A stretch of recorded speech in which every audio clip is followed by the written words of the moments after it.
A single tax notice landed on Elias Rourke's kitchen table like a foreclosure order. It said his farm was no longer a farm, not in the eyes of Red Willow County, not in the eyes of the new assessor.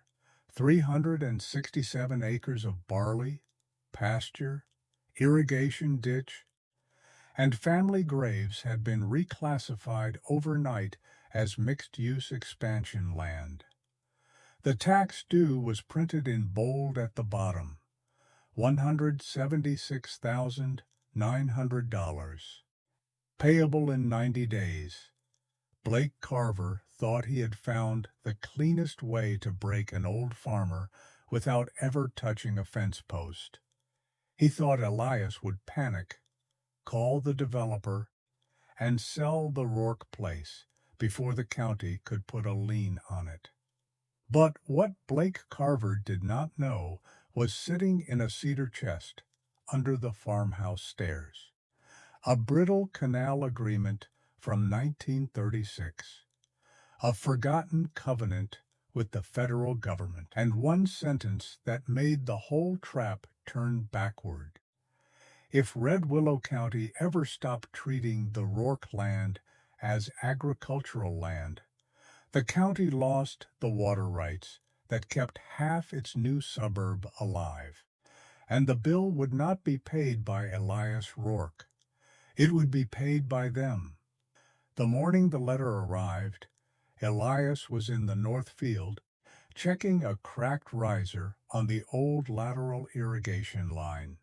He was 73, broad-shouldered, sunburned, and bent in the permanent way that men get bent when the land has been asking them for payment since they were boys.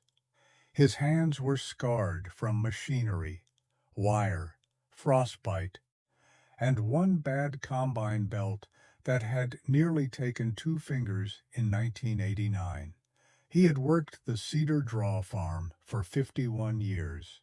Before him, his father had worked it. Before that, his grandmother had held it through drought, bank threats, and the winter when the family boiled wheat berries for supper, because there was nothing else left in the pantry.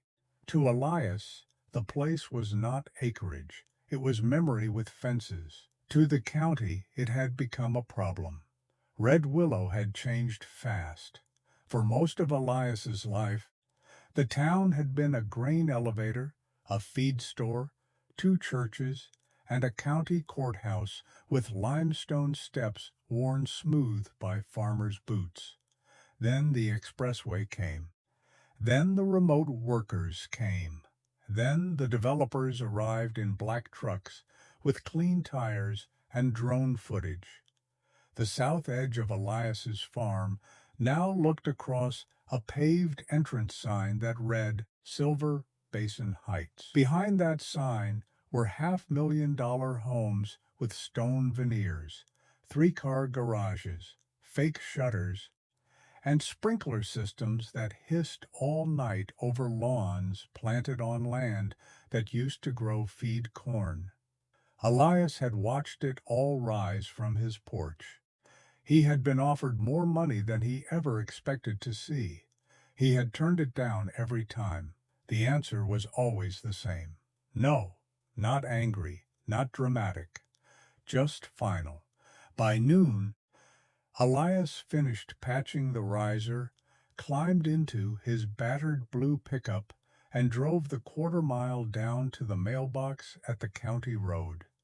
Inside were a seed catalog, a veterinary invoice, and a thick cream-colored envelope stamped with the seal of the Red Willow County assessor. Elias opened it with his pocket knife. At first, he barely registered the words: annual reassessment, land use correction, public infrastructure burden. Then his eyes found the line that mattered. Previous assessed value, agricultural use, $980,000. New assessed value, mixed-use expansion corridor, $18,600,000. Tax due, $176,900. Due in 90 days. Elias read it twice, then a third time. His thumb smudged the ink where the county had stamped the phrase, "Agricultural classification revoked." He stood in the road with the envelope hanging from one hand, staring past the ditch, past the barley stubble, toward the roofs of Silver Basin Heights. A pickup slowed as it passed him. The driver raised 2 fingers in greeting. Elias did not lift his hand. He could already see the shape of it.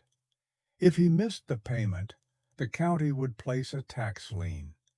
If the lien sat, the bank would tighten. If the bank tightened, he would lose his operating line before spring planting. Then the county would call it non-performing land. Then the developer would arrive, not with an offer, but with a broom. They were not buying him out. They were sweeping him off. On Wednesday morning, Elias walked into the Red Willow County Administration Center wearing his cleanest work shirt and boots still dusted with his own soil.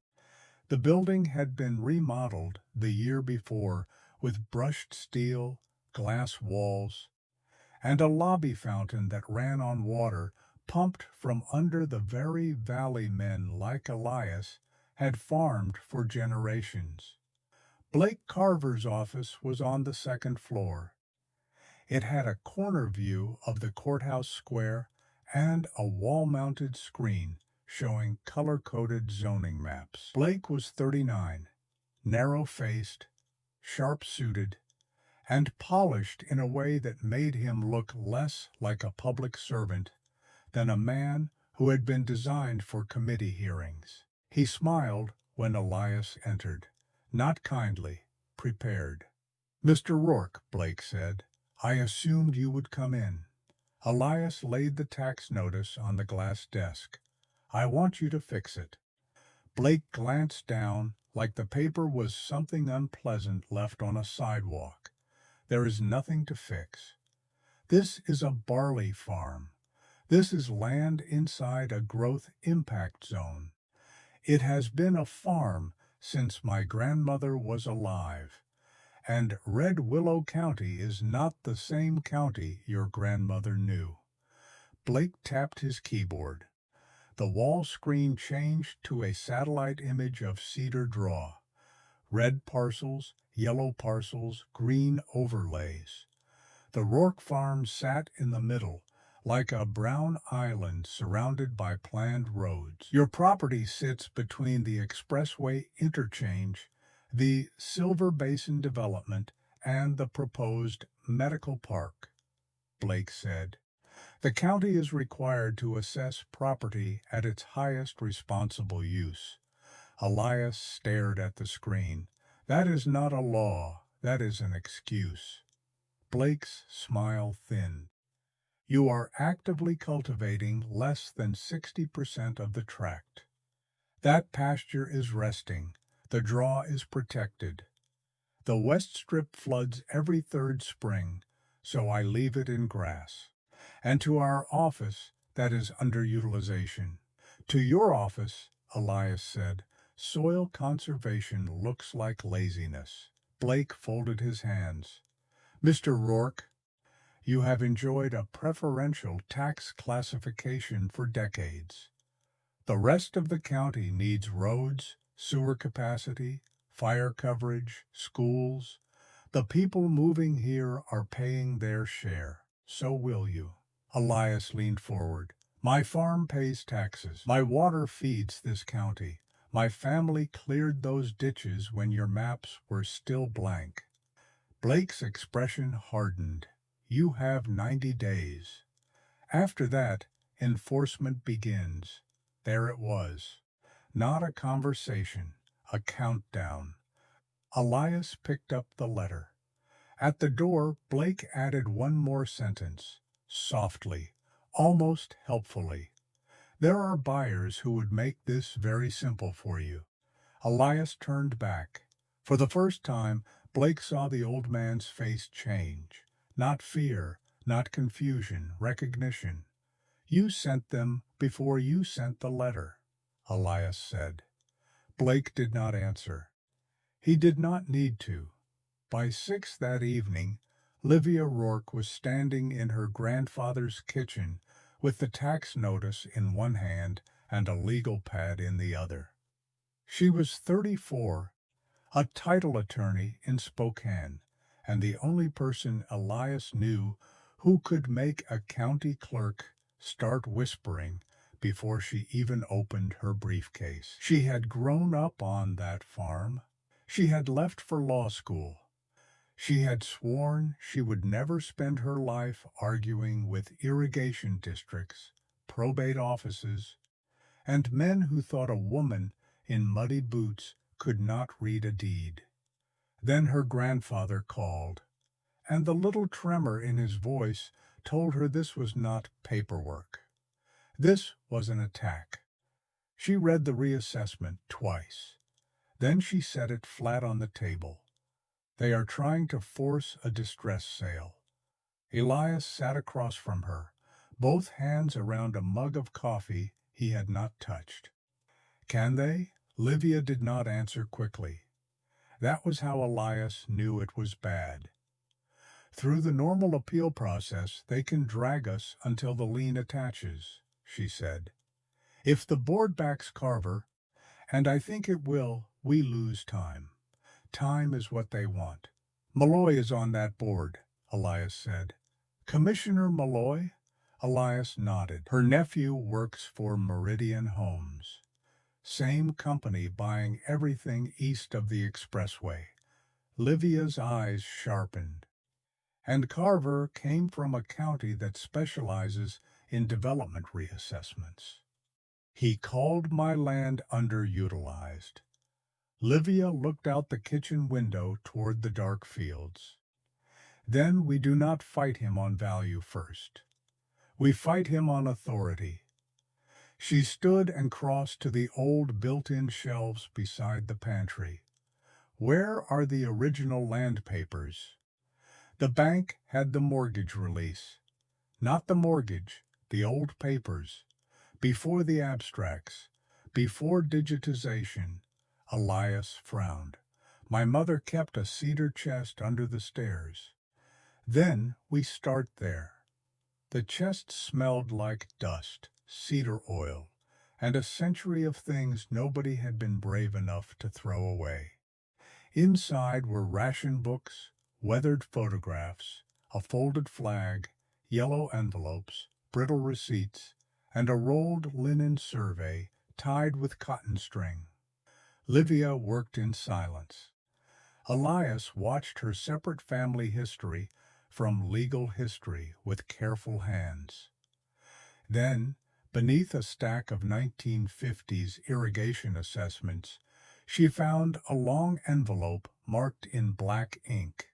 "Stonecap Spring Conveyance, 1936. Her breathing changed. "What is Stonecap Spring?" she asked. Elias leaned closer. "That is what my dad called the aquifer under the North Draw. The county built its first water works from it during the Depression. Pipes still run under our west pasture." Livia unfolded the papers. The language was dense, old, and formal. "County of Red Willow. Rourke family. Federal Emergency Public Works funding. Municipal water extraction. Permanent access easement." Her eyes moved faster, then stopped. She put one finger on a paragraph and read it aloud. "Access and extraction rights are granted to Red Willow County for municipal water service, provided the described lands remain classified and administered as agricultural lands.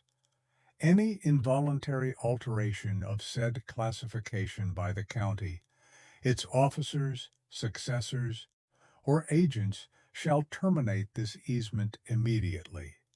Elias blinked. "So if they call it something other than farmland?" They lose the easement. Livia turned the page.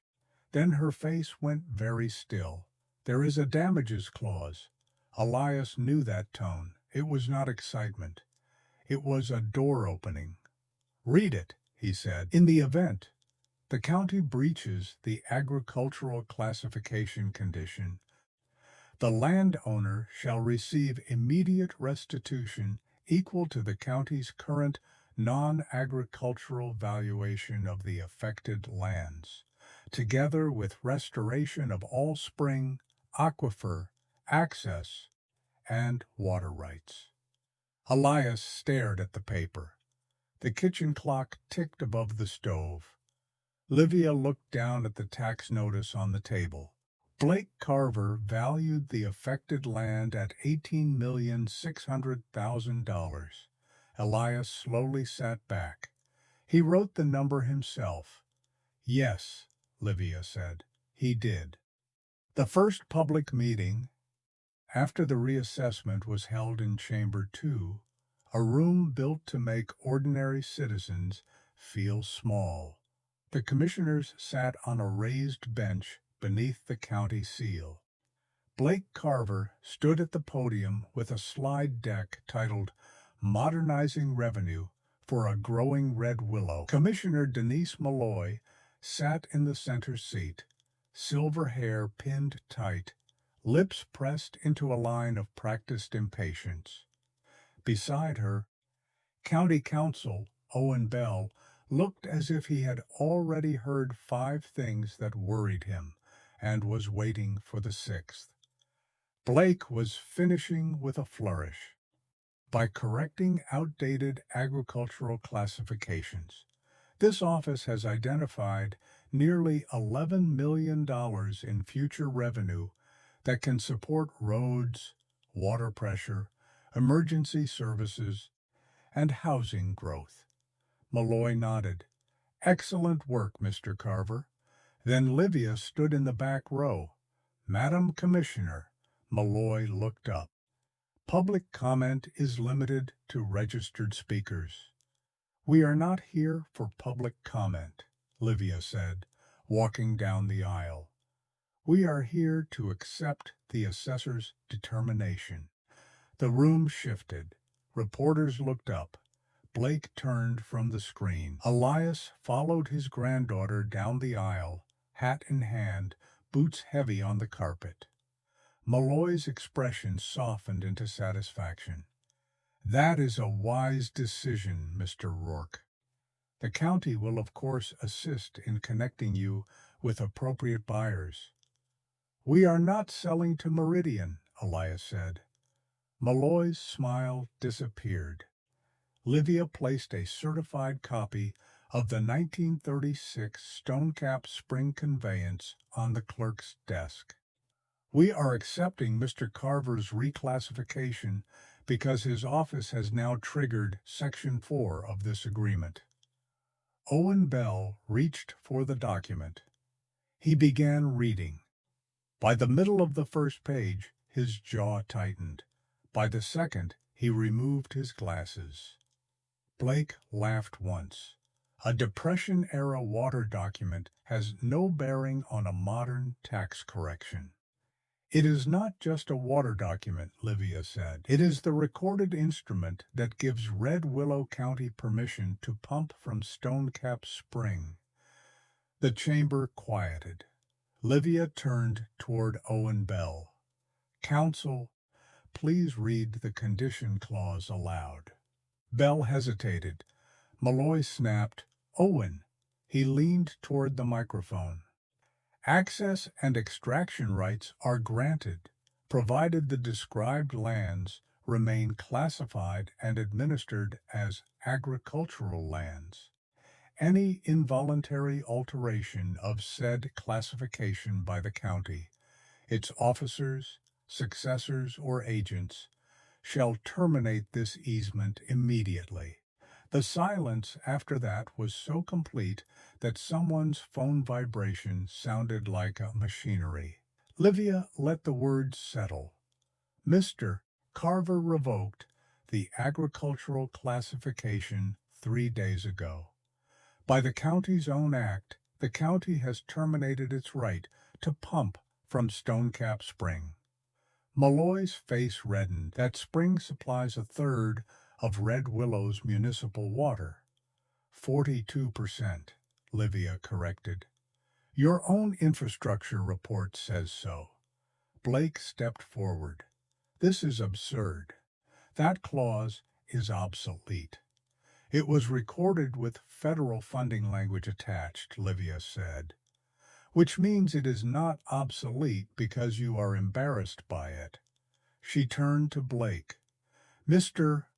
Carver, what value did your office assign to the affected lands? Blake's mouth tightened. That is in the notice. Say it for the record. He looked at Malloy. Malloy looked at Bell. Bell looked down.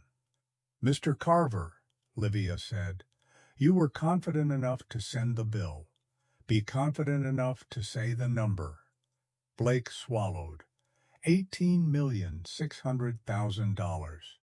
Elias stood beside her, silent.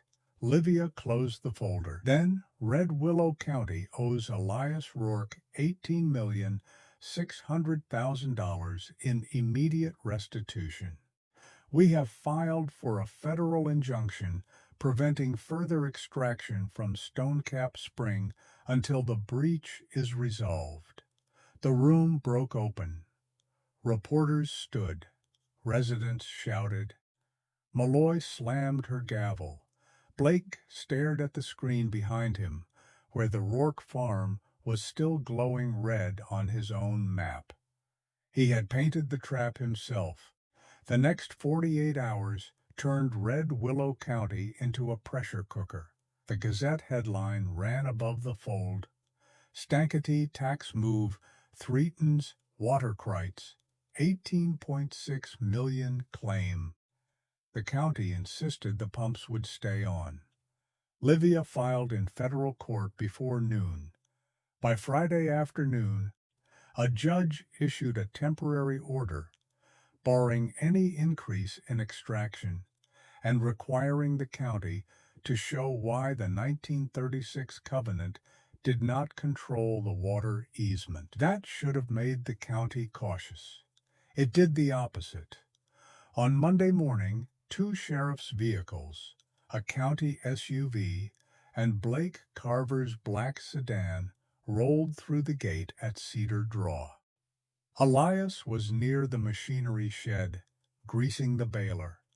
Livia saw the vehicles from the porch and crossed the yard before Blake could finish buttoning his suit jacket. Owen Bell got out behind him, looking pale and angry. A deputy handed Elias a red-stamped envelope. Elias did not take it. The deputy placed it on the hood of the pickup. Blake spoke first. Emergency condemnation notice. Red Willow County is acquiring the Cedar Draw tract to protect essential municipal water infrastructure. Livia looked at Owen Bell. You let him do this? Bell said nothing. Blake continued, stronger now. The county will deposit $980,000 into escrow as fair agricultural value. You have 30 days to vacate the residence and all operating structures. The prior agreement is superseded by condemnation authority. For 1 second, Elias looked at the paper on the hood. Then he looked at his granddaughter. Livia began to laugh. Not loudly, not kindly. Blake's face hardened. You think this is funny? No, Livia said. I think it is useful. She pulled a folded letter from her coat pocket. This arrived from the regional office of the Bureau of Reclamation this morning. The Stonecap conveyance was tied to a federal waterworks project. The federal government retains supervisory interest in the easement. You cannot use local eminent domain to seize property that is already under an active federal water rights dispute. Blake glanced at Bell. Bell closed his eyes. Livia held the letter out. You also just created a bad faith record. The county breached the covenant, got sued, and then tried to condemn the same land to avoid paying the penalty. She stepped closer. The judge granted our motion to amend damages. Blake's voice dropped. What does that mean? It means treble damages. The yard went quiet. Your $18.6 million problem, Livia said, is now a $55.8 million problem. The deputy looked at Blake. Owen Bell whispered something no one could hear. Elias picked up the condemnation notice, folded it once, and handed it back. Take that off my farm. 2 days later, the pumps stopped. Not all at once. First, the pressure fell in Silver Basin Heights. Sprinklers spat air. Kitchen faucets coughed. A decorative pond outside the sales office dropped 6 inches in a day. Then federal vehicles arrived at the Stonecap Pump House, a concrete bunker built into the north draw below the Rourke pasture. Elias stood with Livia near the fence as technicians shut the valves by hand. For 50 years, that pump house had made a low vibration in the ground. Elias had heard it at night through the walls of the farmhouse, a buried machine heartbeat. Now a federal technician turned the final wheel. The hum slowed, stuttered, died. A bureau agent looped a chain through the valve wheel and fixed a brass lock through the links. Then she pressed a weatherproof seal across the panel. Property under federal order. Tampering prohibited. Elias listened to the silence. For the first time since he was a child, the north draw sounded only like wind, grass, and the thin movement of spring water over stones. Does it feel good? Livia asked. Elias kept his eyes on the pump house. No. She looked at him. It feels necessary, he said. That was the darkest part, because the county had made Elias the villain in the eyes of people who did not know the story. By the end of the week, talk radio called him selfish. Silver Basin residents posted photos of brown lawns and blamed the old farmer. A man Elias had known for 20 years refused to look at him in the feed store. Someone left a note on the farm gate that said, "Turn the water back on." Elias folded it, placed it in the stove, and watched it blacken. He did not hate his neighbors. That was what made it harder. He knew the county had pointed the fear at him because fear moves faster than truth. Then Victor Sloan arrived after dark. Victor owned Meridian Homes. He was the kind of man whose coat cost more than Elias's first truck and whose smile never reached his eyes. He knocked once on the farmhouse door and stepped back, as if the porch belonged to him already. Elias opened the door. Livia stood behind him. Victor held a white envelope. "I can solve this tonight," he said. Elias did not invite him in. Victor continued anyway. "The county is broke.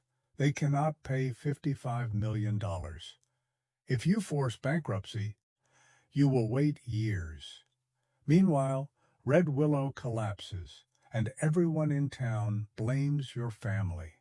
He placed the envelope on the porch rail. "Meridian will buy Cedar Draw for $31 million cash. You withdraw the federal claim. We assume the water arrangement. You walk away wealthy." Elias looked at the envelope, then across the dark yard toward the fields. "Walk away to where?" Victor's smile tightened. "Anywhere you want. My grandmother is buried under the cottonwood by the south fence." "Move the grave." Livia's face went cold. Elias did not raise his voice. "That is the difference between you and me, Mr. Sloane. You think roots are something a backhoe can handle." Victor turned to Livia. "You are an attorney. You know what municipal bankruptcy does. A receiver freezes permits, projects stall, bonds collapse. Nobody wins." Livia stepped onto the porch. "That is not true." Victor looked at her. "The receiver will audit every zoning change tied to the water expansion. Silver Basin Phase 4 depends on a capacity certification the county can no longer justify. Your permits freeze first." Victor's expression shifted. There it was, the first crack. Livia picked up the envelope and handed it back to him. "You did not come here to save Red Willow. You came here because if the county goes into receivership, Meridian's entire expansion dies on paper before it dies in the dirt." Victor stared at her. Elias added quietly, "We are not for sale." For once, Victor Sloane had nothing useful to say. He took the envelope and left. The next morning, Blake Carver began packing his office. He had heard the rumor before sunrise. Commissioner Malloy was preparing to blame him for everything: the reassessment, the breach, the condemnation, the damages, the water shutdown. In her version, Blake would be a rogue assessor who exceeded his authority. Malloy would be a shocked public servant. Victor Sloane would be an innocent businessman harmed by county error. But Blake had kept records. Every private lunch, every pressure email, every draft zoning overlay, every message from Malloy saying the Rourke parcel had to move before spring, every memo from Victor's people estimating how low the farm would sell once the lien attached. By 9 o'clock, Blake was in a federal building with a lawyer beside him and a flash drive on the table. By noon, the FBI had it. By sunrise the next day, Red Willow County stopped pretending this was a tax dispute. Federal agents entered the administration center while clerks watched from behind half-packed desks. Commissioner Denise Malloy was escorted out through the front doors in handcuffs, her face rigid with disbelief. Search warrants hit Meridian homes an hour later. Victor Sloane's office was emptied box by box. The Gazette published the phrase the county had tried hardest to avoid: coordinated land pressure scheme. At the farmhouse, Elias and Livia watched the footage on the small television above the kitchen counter. Neither of them cheered. Elias only said, "That is a hard way for a county to learn how to read." On the 90th day, Red Willow County entered emergency receivership. A federal manager named Ruth Calder drove to Cedar Draw herself. She arrived in a plain state vehicle, wearing rubber boots, carrying no entourage, no cameras, and no prepared speech. Elias liked that immediately. They sat at the same kitchen table where the tax notice had first landed. Calder was direct. "The county cannot pay $55.8 million without destroying services people need to live. I am not here to insult you with that fact. I am here to ask what settlement preserves the water system and prevents this from happening again." Livia slid a folder across the table. "Then here are the terms." Calder read. She did not interrupt. First, Red Willow County would publish a full written apology on the front page of the Gazette and on the county record. Second, the county would pay all legal fees, archive costs, expert costs, and damages related to the unlawful condemnation attempt. Third, The Stonecap Spring easement would be rewritten as a modern water lease at $220,000 a year, indexed for inflation. Fourth, every pending development approval that depended on expanded Stonecap capacity would be suspended and audited. Fifth, and most important, the entire Cedar Draw tract would be placed into a federally protected agricultural and watershed trust. No reclassification, no subdivision, no commercial rezoning, no eminent domain for private development. No clever assessor could ever again turn the farm into a spreadsheet and call that public service. Calder read the last page twice. Then she looked at Elias. You are willing to forgive the monetary judgment if these protections are entered. Elias looked out the window. The fields were brown with winter stubble. The cottonwood by the south fence leaned in the wind. My neighbors need water, he said. My family needs the land. Calder nodded. Then we may actually fix something. 6 months later, spring came back to Cedar Draw the way it always did. Quietly first. Green under the stubble, mud on the tires. The smell of thawing soil in the morning. The Stonecap pumps ran again, but now every gallon crossed the Rourke land under a lease the county could not hide, forget, or weaponize. Meridian Homes did not survive the audit. Silver Basin Phase 4 was canceled. The half-graded lots beyond the south fence were transferred into a watershed buffer and native grass restoration zone. The administration center lost its fountain. Nobody missed it. Blake Carver pleaded guilty to conspiracy and official misconduct. Commissioner Malloy resigned before the recall election could finish her career for her.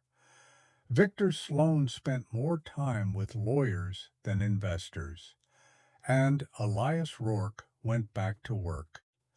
That was the part reporters never understood. They wanted the image of the farmer who won and retired. The old man who took the money and walked into a sunset. But Elias did not want a sunset. He wanted April. He wanted diesel smoke at dawn, a thermos on the tractor step, and barley seed dropping into a field his family had refused to surrender for almost a century. Livia came out to the porch carrying 2 cups of coffee. She had left her firm in Spokane and opened a small title practice in Red Willow, where every farmer within 50 miles suddenly wanted someone to look at their oldest papers. Elias watched a county truck pass slowly along the road. This time, it did not turn into his driveway. He smiled at that. You know, he said, when that first letter came, I thought paper was going to be the thing that ended us. Livia leaned against the porch rail. It almost was. Elias looked toward the cedar chest visible through the open kitchen door. Turns out we had better paper. Livia laughed softly. Below them, the field waited. Elias set down his coffee, pulled on his gloves, and stepped off the porch. The tractor coughed once, then roared alive. As he drove into the morning, the first dark furrow opened behind him, clean and steady. The county had tried to turn the farm into a subdivision. The developer had tried to turn roots into numbers. But beneath all their maps, all their letters, and all their signatures, the truth had been waiting in old ink. They tried to bury Elias Rourke under paperwork. They forgot his family had been planted deeper than that.